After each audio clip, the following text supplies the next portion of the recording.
Sankrant special आज बनवूयात तिळगुळाचे लाडू. अतिशय मऊसूत, बनवायला खूपच सोपे. अगदी 15 ते 20 मिनिटात बनतात आणि महिना ते दीड महिने आरामात टिकतात.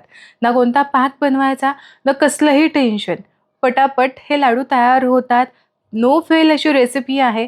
यामुळे हा व्हिडिओ शेवटपर्यंत जरूर पहा. नक्कीच उपयोगात पडणार आहे. चला, हे तिळगुळाचे लाडू कसे बनवायचे ते पाहूयात. तर सगळ्यात आधी इथे मी अर्धा कप शेंगदाणे घेतलेले आहेत. हे शेंगदाणे मध्यम आचेवरती फार डाग येऊ न देता चांगले भाजून घ्यायचेत. आतमध्ये पर्यंत व्यवस्थित भाजले गेले पाहिजेत, एवढं लक्षात ठेवायचं. शेंगदाण्यावरची साल तडकली आहे. शेंगदाण्यांना फार असा डार्क रंग आलेला नाहीये, तरी सुद्धा आतमध्ये पर्यंत खरपूस भाजले गेलेत. कारण हे भाजण्यासाठी मला जवळजवळ 5 ते 7 मिनिट तरी लागले. शेंगदाणे बाजूला काढून घेऊयात. थंड झाले की यावरची संपूर्ण साल आपल्याला काढून ठेवायची आहे. शेंगदाणे भाजून झाले, आता तीळ सुद्धा भाजायला घेऊ. तर इथे मी 1 कप भरून तीळ घेतलेले आहेत. जेवढे तीळ आहेत त्याच्या निम्म आपल्याला शेंगदाणे घ्यायचे हे लक्षात घ्या.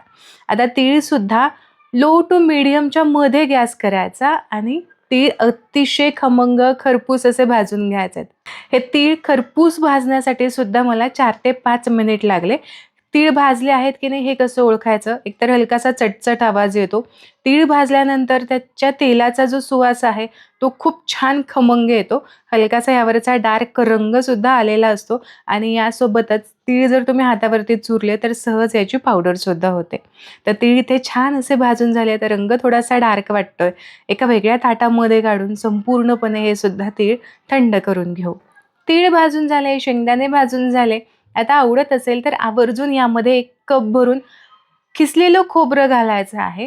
इथे हे खोबरं घालणं ऑप्शनल आहे, पण चवीला जरा लाडू छान लागतो. नुसतेच तीळ लागत नाहीत, म्हणून मग थोडंसं खोबरं आवर्जून घालायचं. आवडत असेल तर ड्रायफ्रूटचे काप सुद्धा तुम्ही असे भाजून घेऊ शकता आणि ते सुद्धा घातलेत तरी सुद्धा चालणार आहे. आता हे खोबरं सुद्धा मस्त असं हलक्याशा डार्क रंगावरती मी भाजून घेतलेलं आहे. सतत हलवत राहिलं की एकसारखं असं भाजलं जातं. हे सुद्धा काढून घेऊयात आणि संपूर्णपणे थंड करून घेऊ.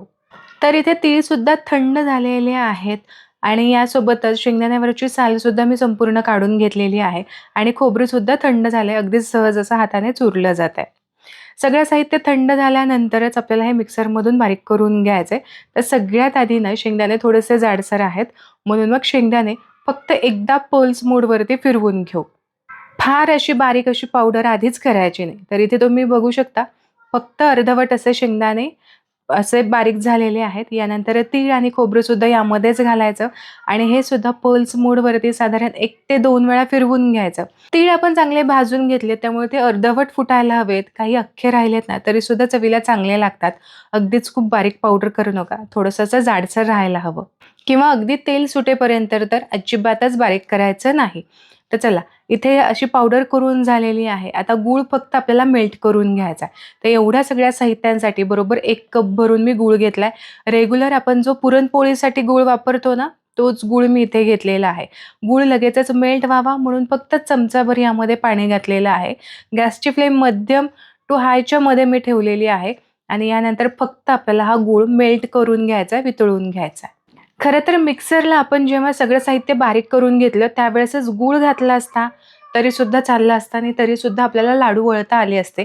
पण अशा वेळेस ना खूप बारीक पीठ झालं असतं आणि यासोबतच आपले शेंगदाण्याचे लाडू कसे लागतात अगदी तसेच हे सुद्धा लाडू लागले असते.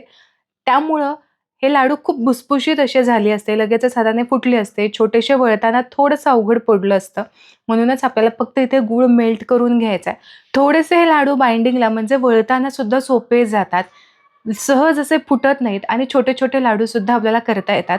म्हणून ही कृती करणं खरंच खूप गरजेचं आहे. फक्त आपल्याला गूळ जो आहे तो मेल्ट करून घ्यायचा आहे. तर इथे गूळ चांगला असा विरघळला आहे. खडे अजिबात यामध्ये राहिलेले नाही.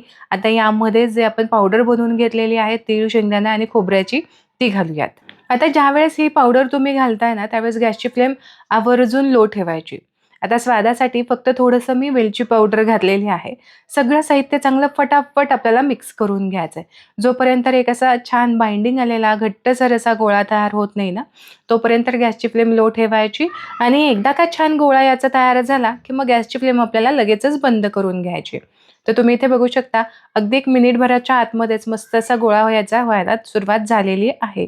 गूळ सगळ्या मिश्रणामध्ये व्यवस्थित असा मिक्स झालेला आहे. बरं, इथे जी मी क्वांटिटी घेतली यापेक्षा दुप्पट-तिप्पट सुद्धा क्वांटिटी तुम्ही घेऊ शकता.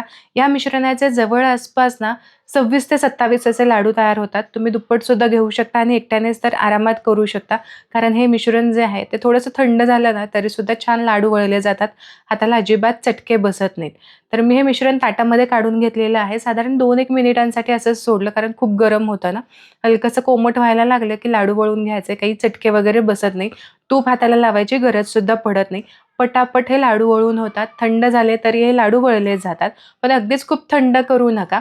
हे मिश्रण असंच ठेवलं आणि नंतर वळले लाडू असं चालणार नाही. कोमट असताना पटापट एकसारखा आकार सुद्धा येतो, पटापट आपल्याला वळता सुद्धा येतं. म्हणून हे मग थोडंसं कोमट होत आलं, हाताला सोसवेल इतपत हे मिश्रण आलं, की मग लगेचच लाडू आपल्याला वळून घ्यायचे आहेत. तर इथे संपूर्ण असे लाडू वळून झालेले आहेत.